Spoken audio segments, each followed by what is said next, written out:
Ayan, kukulit ka na. Iniwanan niya na yung nanay niyo nasa loob. Kukulit niya. So, ayan guys. Bali ano na yan sila. Tatlong inahin na yung nagsisiw dyan.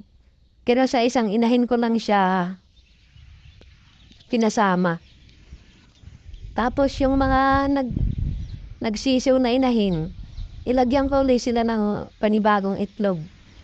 So, ang ginagawa ko guys, hindi ko dinadamihan ako pagpalimlim. Sa bawat isang inahin, 7 hanggang 8 itlog lang. Kasi maliliit na inahin sila eh. Hindi ko dinadamihan kasi sayang lang din, hindi rin mapipisa. Pag dinamihan mo mga 10 o 12, marami rin ang hindi mapipisa dyan na minsan kalahati lang yung pipisain dyan.